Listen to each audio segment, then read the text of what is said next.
A continuación vamos a empezar con lo que es la parte de sísmica. Primero revisamos, hay que tener en claro la zonificación, ¿no? Tenemos cuatro tipos de zonificación. Tenemos la zona número 1, tenemos la zona número 2, número 3, número 4. Que están representadas acá. Tenemos la zona número 1, por acá podemos visualizar que tenemos la zona número 2, visualizamos la zona número 3 y por último tenemos la zona número 4. Esto sería 0.45 veces la gravedad. Esto ya se explicó anteriormente. La primera tabla donde podemos visualizar el factor de la zona nos indica de forma más detallada el valor de Z, que es el valor que vamos a utilizar para poder aplicarlo en el SOX. Para una zona 4 tenemos un valor de 0.45, para un valor de zona 3 tenemos un valor de 0.35. Esto tenemos que ubicarlo dependiendo de la zona en el Perú. Para una zona 2, 0.25 y para una zona 1, 0.10. Si queremos saber un poco más de la zona, podríamos buscar los lugares donde podemos encontrar los diferentes tipos de zonas. Eso lo vamos a ver después. Otro punto importante es que tenemos que, en este caso, tener en cuenta los tipos de suelos, o sea, sus perfiles. En este caso, el suelo S0, que sería la rocadura, el suelo tipo S1, que sería roca o suelos muy rígidos, el S2, que serían suelos intermedios, y el S3, que serían los suelos planos. A excepción que tenemos uno en condiciones especiales, que es el suelo tipo 4. Lo más importante también en la normativa tenemos que tener los parámetros del suelo, en este caso el factor de suelo, que sería el valor de S, donde para esto nosotros, a ver, vamos a hacer un recorte, un pequeño recorte acá, donde si nosotros tenemos un suelo, en este caso, tuviéramos un S2 y un Z, que sea también Z2. Lo que tendríamos que hacer acá es primero ubicar el valor de Z2, ¿no? Seleccionamos el valor de Z2 y tendríamos que ubicarlo con el S2 también, ¿no? Entonces vamos a darle un valor de S2, ahí está, y vamos a cambiar acá el color. Y este valor es el que vamos a tomar para nuestro S. Entonces, ¿cuánto vendría nuestro S acá? Nuestro S sería 1,20. Lo mismo tendríamos que hacer en la siguiente tabla, a diferencia que aquí tendríamos que determinar los periodos, si es el periodo corto o es el periodo largo. El PT significa periodo corto y el P es el periodo largo. Esto lo vamos a comparar o vamos a interceptarlo con lo que son los perfiles de suelo en una relación. Entonces, si tenemos el suelo que es S2, acá ya lo habíamos determinado anteriormente, es S2, entonces vamos a tomar el S2. Y obviamente tendríamos que tomar el periodo corto y también tendríamos que tomar el periodo largo. Entonces tendríamos que el TL y el TP serían, bueno, comenzamos por el TL. El valor que estamos tomando sería el valor de 2. ¿Sí? Y para el TP sería 0,6. Ya está. Tranquilamente. Procedemos al siguiente punto que tenemos que tener en cuenta es el valor de C. Ahora, para el valor de C en la normativa, nosotros tenemos tres condiciones. La primera condición es que el periodo, a ver, una cosa es el periodo, otra cosa es el periodo corto, y otra cosa va a ser el periodo largo. ¿Qué es esto? La primera condición que nos dice que el periodo, en este caso, si el periodo es mayor al periodo corto, entonces nuestro valor de C automáticamente va a ser 2.5.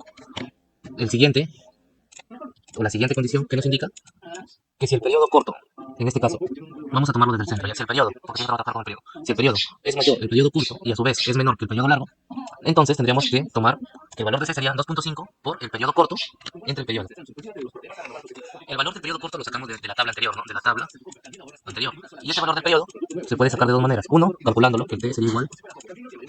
Hay una fórmula, que es el CH entre la altura. Entre la altura, si es que no me equivoco. Y la otra forma es prácticamente tomándolo del programa. De la misma forma podemos visualizar acá, ¿no? Que el periodo, para la tercera condición, que el periodo tiene que ser mayor al periodo largo. Entonces, cuando el periodo sería mayor al periodo largo, el valor de C sería igual a 2.5 por el periodo corto, por el periodo largo, entre el periodo cuadrado, y tendríamos que utilizar esta fórmula para calcular el valor de C. Ahí está. Como tercer punto importante tendríamos que entender acerca de las categorías de las edificaciones. En este caso, vamos a tomar una captura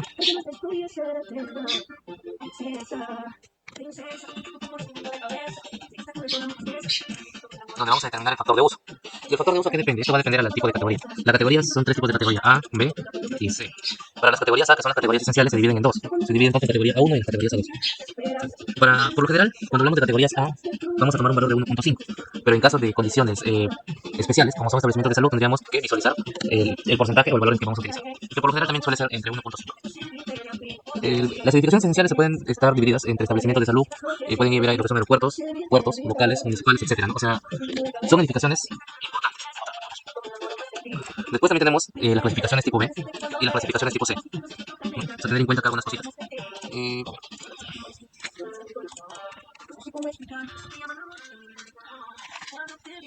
Bueno, para las clasificaciones tipo B, que son clasificaciones importantes, su valor de uso va a ser de 1.3. Este va a ser el valor de uso.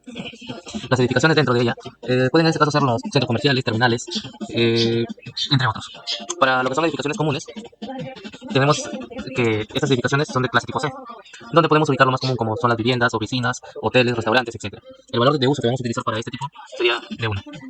Y para edificaciones temporales, como son las construcciones provisionales o casetas, etc., esto tiene una nota aparte, lo cual no es muy relevante.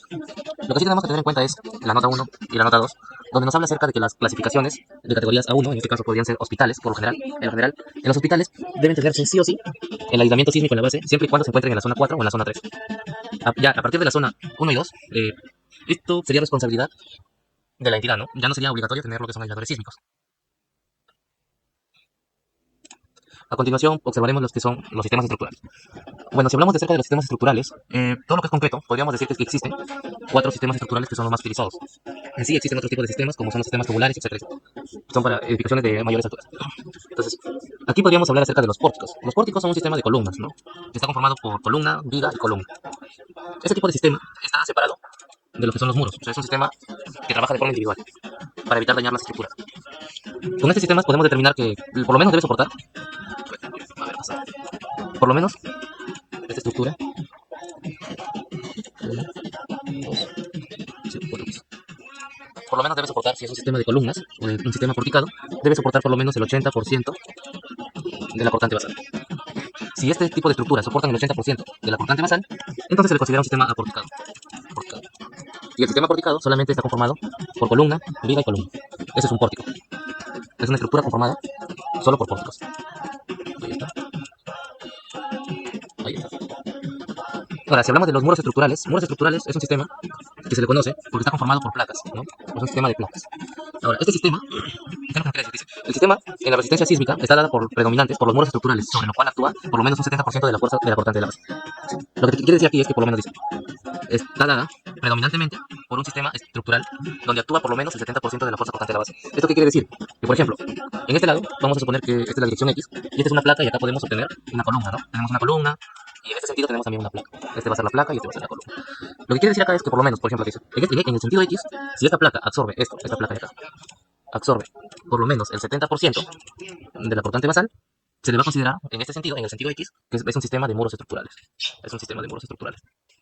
Pero eso no quiere decir que en el sentido X no puede haber una columna, claro que puede haberla. Lo que quiere decir es que las placas van a absorber más del 70% de la cortante. El mismo caso, a ver, sería, ¿dónde está? Para borrar. Ya está. El mismo caso sería para un sistema dual. Bueno, en el sistema dual se comprende que es un sistema donde está conformado por la unión del sistema de pórticos con un sistema de muros estructurales. ¿Por qué? Porque un sistema de muros estructurales comprende a tener más placas que columnas. Y un sistema dual es de incorporación de tener columnas y a la misma vez tener placas. Pero ¿cuál es la diferencia aquí? La diferencia es que si seguimos teniendo en cuenta el ejemplo que hemos dado acá, en esta dirección X, tenemos esta placa. Entonces, ¿qué es lo que nos dice el sistema dual? Que las acciones sísmicas son resistidas por la combinación de pórticos y muros estructurales. Acá está. Este es un muro estructural, un muro de corte, o también conocido como placa, y esta es una columna, un pórtico. Las fuerzas de la cortante se toman de los muros, deben estar entre el 20 al 70%. O sea, el muro de corte por lo menos debe absorber, ya no solo el 70, sino ya no debe absorber más del 70, sino que ahora tiene que absorber entre el 20 hasta el 70% de la cortante. Si es que se excede, si sobrepasa, la cortante sobrepasa el 70%, lo que quiere decir es que ya no sería un sistema dual, sino sería un sistema, automáticamente estaríamos hablando de un sistema de muros estructurales. Ahora, para nosotros considerar un sistema dual tendremos que darnos cuenta que los muros de cortes en el sentido X por lo menos deben absorber entre el 20 al 70% como máximo, porque los otros 30%, acá como te dice, los otros 30% van a ser absorbidos por las columnas. No tiene que por lo menos tener 30% como máximo. 30%. Si es menos de 30%, también. Entonces, teniendo eso en claro, ya podríamos hablar sobre, bueno, los muros de ductibilidad limitada, que bueno, estos son edificaciones caracterizadas que tienen un sistema estructural donde resisten las fuerzas sísmicas y las cargas de gravedad. Bueno, esto en otras palabras es solamente edificaciones de concreto armado, lo que es hacer una edificación de solamente placa y combinado con elementos electrosoldados. Ahí está. No es muy utilizado así. Ahora procedemos a lo que es, bueno, si hablamos, ahorita estamos en concreto armado, son estructuras, también existen lo que son estructuras de acero. Ahora procedemos a hablar acerca de la tabla número 6, donde hablamos de las categorías y el sistema estructural de las edificaciones. Si hablamos acerca de las categorías de las edificaciones, ya tenemos claro que tenemos la categoría A, categoría A2, que tenemos la categoría B y la categoría C. Si hablamos de la zona, tenemos zona 4, zona 3, zona 2 y zona 1. Lo que se va a visualizar acá son algunas restricciones o algunos sistemas estructurales que se pueden utilizar para las edificaciones. Para la clasificación de edificaciones A1, con una zona 4 y 3, deberían utilizarse lo que son aislamientos sísmicos y con cualquier sistema estructural, ya sea un sistema, en este caso, un sistema dual, un sistema aporticado, un sistema muros estructurales o un sistema de muros de ductibilidad limitada. Ahí está. Aquí tenemos algunas condiciones que se nos pueden dar, ¿no? Por ejemplo, ahorita estamos en categoría C. Para una categoría C podemos utilizar cualquier tipo de sistema, ya sean estos 4 tipos de sistemas que se pueden visualizar. A ver, vamos. Los sistemas estructurales y coeficientes básicos de la reducción del sistema de las fuerzas sísmicas. Bueno, aquí estamos hablando del valor de R sub 0 y este valor de R sub 0 va a depender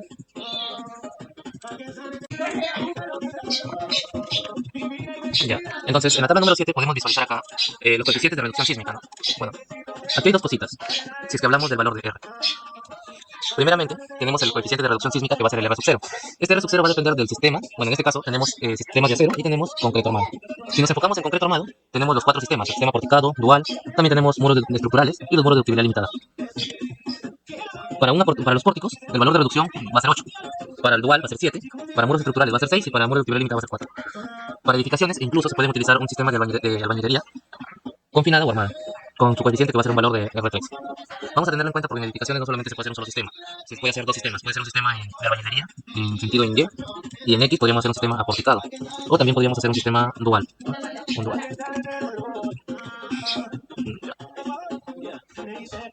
Ahí está.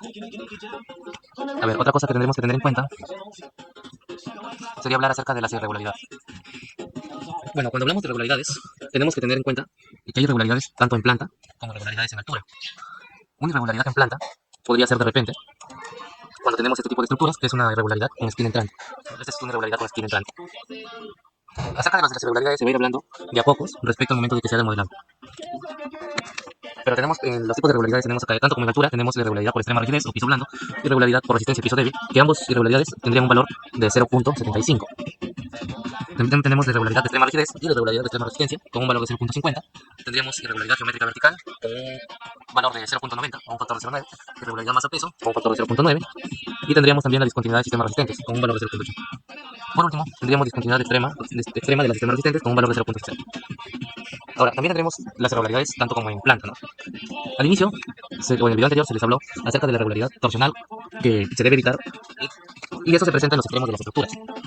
Si hablamos de la irregularidad torsional, en este caso tendría un factor de 0.75, pero también tenemos que tener en cuenta que para una estructura es más factible y de mejor opción tratar de evitar obtener irregularidad de torsional o tener irregularidad torsional extrema, porque en algunos tipos de estructuras no se permite ni irregularidad torsional ni irregularidad torsional extrema, e incluso, por ejemplo, en los colegios o en edificaciones importantes no se permite ningún tipo de irregularidad. Entonces tenemos que tener cuidado, más que todo en edificaciones, con que nos presenten irregularidad torsional o irregularidad torsional extrema. Hace un momento expliqué acerca de las esquinas entrantes, que también era una irregularidad, que esto se puede ver en planta. También tenemos discontinuidad de diafragma. Bueno, una discontinuidad de diafragma es como, podríamos decir, que tenemos una columna o una placa. Podemos tener una placa aquí y se va reduciendo. También otra irregularidad que tenemos es el sistema no paralelos, con un valor de 0.9.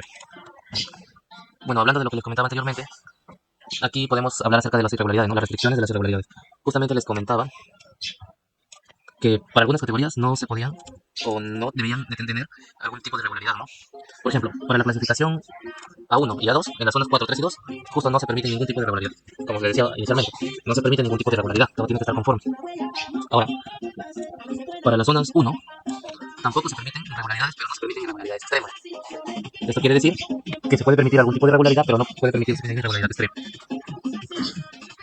Para la clasificación tipo B, en zonas 4, 3 y 2 tampoco se permiten irregularidades extremas, pero puede haber alguna irregularidad que otra. Y para la zona 1 tampoco, bueno, aquí sí no hay restricciones, pues puede haber irregularidades. Aquí sí puede haber irregularidades. Ahora entramos a lo que sería la categoría número C. Para la 4 y 3 no se permiten irregularidades extremas, justo lo que les decía. Torsión extrema, tendríamos que verificarlo y mejorar el diseño. Para la zona número 2 no se permiten irregularidades extremas, excepto en edificios hasta 2 pisos y 8 metros de altura en total. O sea, para edificios de 2 pisos sí pueden haber de repente, puede parecerme una torsión extrema, ¿no? Para 2 pisos nada más sí. Y para zona número 1 sí podemos tener cualquier tipo de irregularidad.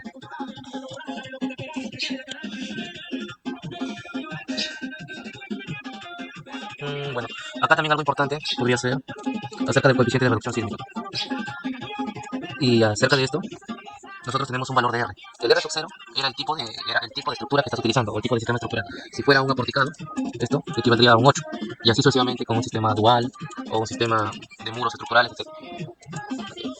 Aquí tenemos las irregularidades, ¿no? Como les dije, habían dos irregularidades. Hemos visto irregularidades tanto en altura como irregularidad en planta. Cada valor, como se ha podido visualizar, tiene un factor. Dependiendo del tipo de irregularidad, va a tener un factor de 0.9, 0.8, etc.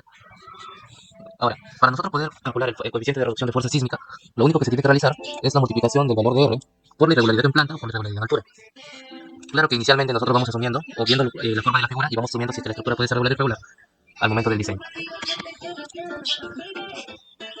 Seguimos bajando. Bueno, acá también tenemos que tener en cuenta acerca del punto 4.3, que son las estimaciones del peso.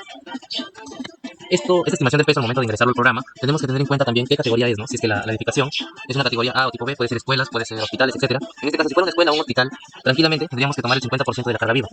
¿Qué es lo que quiere decir? Vamos a tomar el 100% de la carga muerta, en este caso sería 1, dice, se tomará el 50% de la carga viva, o sea, tendríamos acá el 100% de la carga viva, pero sumándole un 50%, o sea, sería 1.5 de la carga viva. Entonces, para edificaciones, y esto sería para clasificación tipo A y B. Ahí está.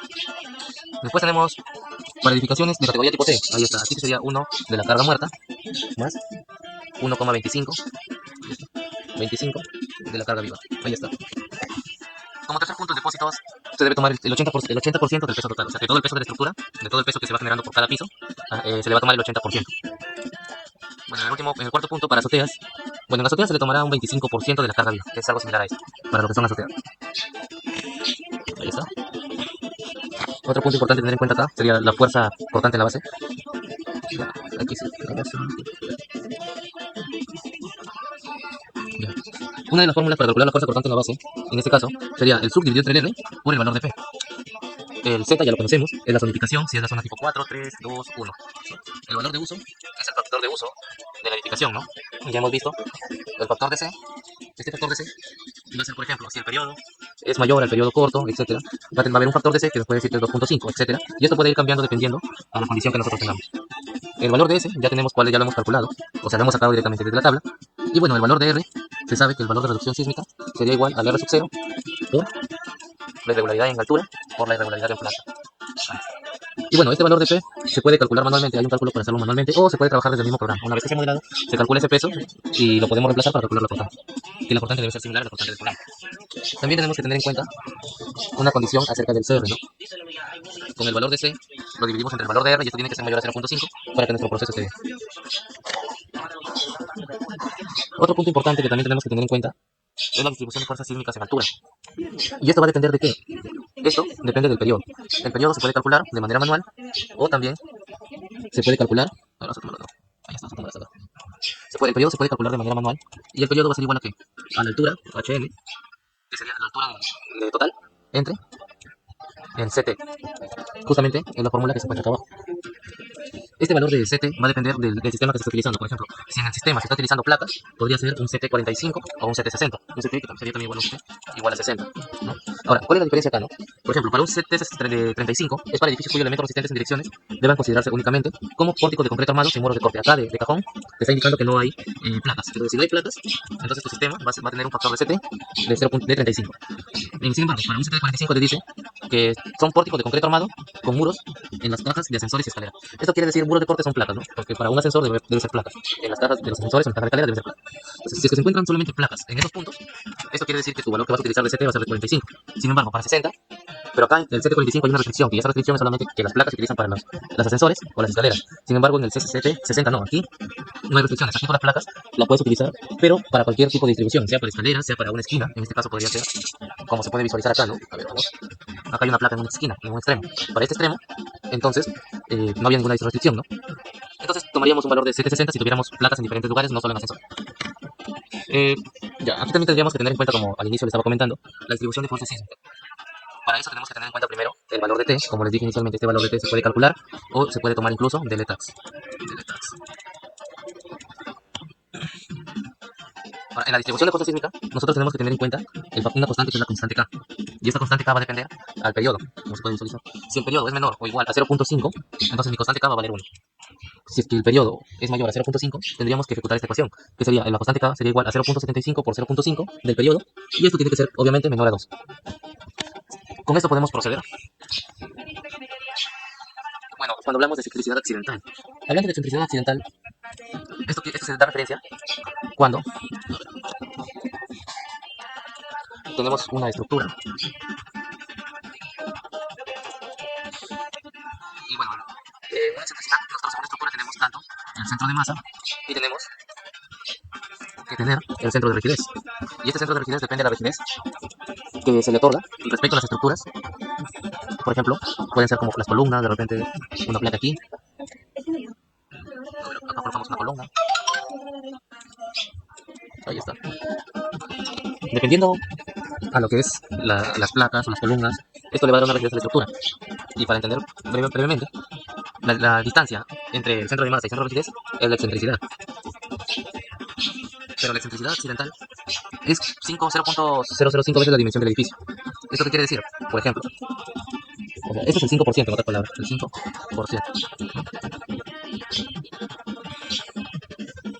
Tenemos la base, tenemos la altura.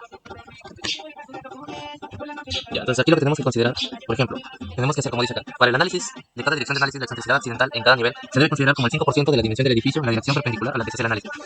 Por ejemplo, si yo hago mi análisis en este sentido, mi perpendicular sería acá, ¿no? Por ejemplo, valdría 5 metros. Tendríamos que sacarle, si vale 5 metros, tener que multiplicarlo por 0,05, ¿no?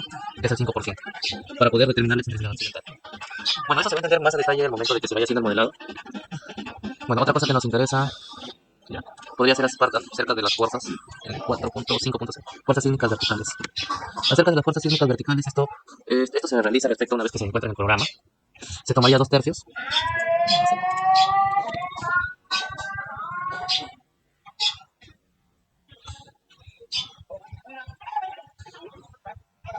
Ya, bueno, acá también tenemos otro punto importante donde es la aceleración espectral, ¿no? En la aceleración espectral, bueno, para calcular la aceleración espectral tendríamos que utilizar el SUX dividido entre R, pero acá sería diferente, porque tendríamos que, en vez de calcularlo por el peso, se reemplaza por el valor de la gravedad, nada más. Es una fórmula que se va a utilizar en el análisis dinámico. Otros puntos importantes.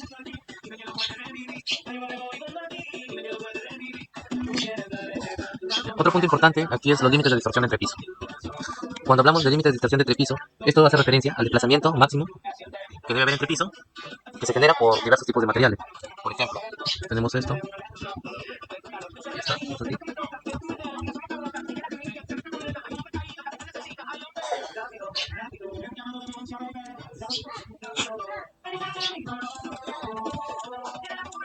Ahí está. Por ejemplo, para un concreto armado, esta es la estructura normalmente, ¿no? El desplazamiento que debe generarse, si es concreto armado, no puede exceder ese desplazamiento, tiene que ser un valor de 0,007. Igual para los pisos superiores como máximo. Tiene que desplazarse el máximo valor de desplazamiento que debe haber. Este va a ser el máximo de desplazamiento, 0,07.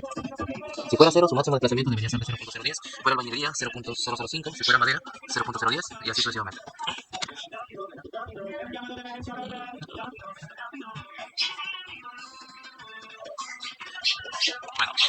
Bueno, esa es la parte básica en la parte de estructuras para poder tener en cuenta en el diseño. Y aquí vamos a proceder.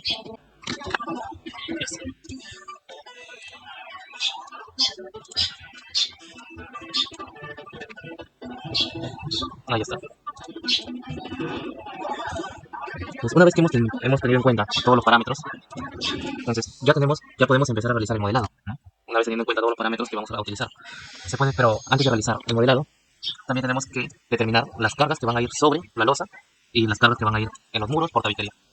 Bueno, como siguiente paso, abrimos el programa, tenemos esta opción. Vamos a trabajar con... Ahí está, sistema métrica MKS. Ya vamos a trabajar solamente con esos parámetros. Lo primero que se realiza una vez que haces el modelado es tratar de ubicar primero el plano de arquitectura y ubicamos cuántos ejes tenemos, ¿no? O en este caso serían las grillas. Aquí tenemos 1, 2, 3, son 6 ejes y acá tenemos 4, 6 con 4. Vamos a darle el número de pisos totales, en este caso serían 3 pisos. 3 pisos con azotea. Vamos a determinarlo nada más como 3 pisos. Ya, acá estamos hablando acerca de las alturas. Ahora vamos a darle que acá sea 3.20 y acá en altura sea 3 metros. Aquí hay una condición de que tendríamos que ver también esto. Esta es la columna, este va a ser la zapata, ahí está. Y la altura va a ser de 3.20 metros. Va a ser 3.20 metros. De repente podríamos asumir que la cimentación de la zapata puede ser acá de darle 1,50 m, ¿no? La primera, entonces la altura del primer nivel podría ser la suma de ambos, o sea que sería 4,70 m. 4,70 m. Al momento de modelar, se tiene que tener en cuenta, si es que se va a realizar el modelado, implementando lo que es la profundidad de desplante, que es el HF, que vendría a ser 1,50 m, o tomaríamos la altura total de la columna, nada más, del primer nivel. En cuestión del diseño, tendría que visualizarse si es que se va a adicionar la profundidad de desplante al momento del modelo o no se va a realizar. En este caso no lo vamos a realizar, solamente vamos a trabajarlo con 3.20 metros, que es la altura de la columna, y como pisos típicos, en los pisos superiores del segundo y tercer nivel van a ser. Procedemos a, en este caso vamos a editar las grillas. Yo no quiero colocarle porque no todos son con espacios iguales. Yo voy a editar cada una de las grillas y le voy a colocar acá grilla estructural 1. Ahí está. Tenemos, ahí está. Aquí tenemos algunas opciones. Una de las opciones dice desplazamiento. Vamos a ver, tenemos que vamos a utilizar ese. Va a ser la opción 2. En la opción 1 esto quiere decir que estos espacios van a ser por coordenadas. ¿Qué quiere decir? Por ejemplo, va a ser consecutivo, ¿no? Si yo tuviera en el plano, acá hay una columna, acá hay otra, y acá está otra. Ahí está, 1, 2, 3.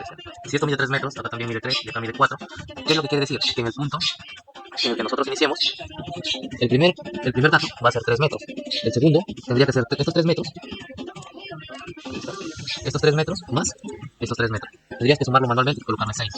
El tercero tendrías que sumarlo también los 3, ¿ya? 3, 6 más 4 serían 10. Entonces, de tal manera que a veces es un poco engorroso. Sin embargo, si nosotros utilizamos la segunda opción, simplemente por espaciamiento. Lo que querría decir que el valor que yo utilizaría para la primera coordenada va a ser, sigue siendo 3, el valor que utilizaría para la segunda va a ser, también va a ser 3, pero es el espacio entre las dos columnas de la siguiente. Y en el eje 4, pues en el eje D sería de 4 metros directamente. Bueno, procedemos aquí al análisis. Vamos a ver. Tenemos 1, 2, 3, 6 y 4. 6. A la mano izquierda, a la mano derecha, aquí se puede visualizar los ejes, ¿no? Puede visualizar los ejes. Ahí está. Vamos a ver. Entonces aquí nos damos cuenta, ¿no? Por allá tengo 4, A, B, C, D, ya. Le seleccionamos la segunda opción. Y acá voy a necesitar 6, si es que no me equivoco. A ver, vamos viendo. Sí, necesitamos 6. Entonces vamos a adicionar y adicionamos. Ahí está. Tendríamos que ir viendo las distancias de cada uno.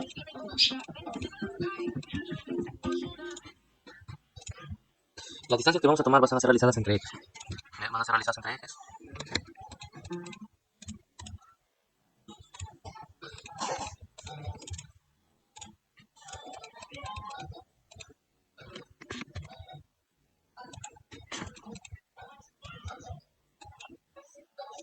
Más o menos por ahí va. Ahí está.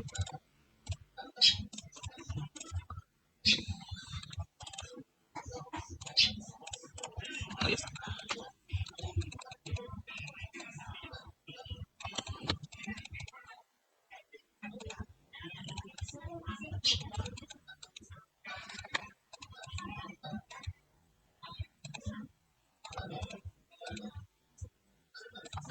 Ya. Aquí podemos visualizar que en el plano nada más necesitamos 3 ejes, no necesitamos 4. No necesitamos 4, necesitamos 3.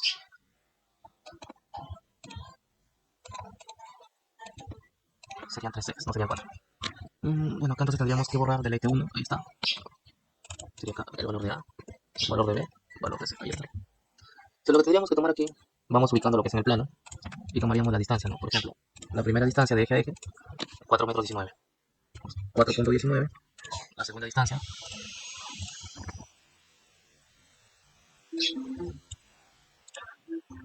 3.57. 3.57. Y el último quedaría vacío, completamente vacío.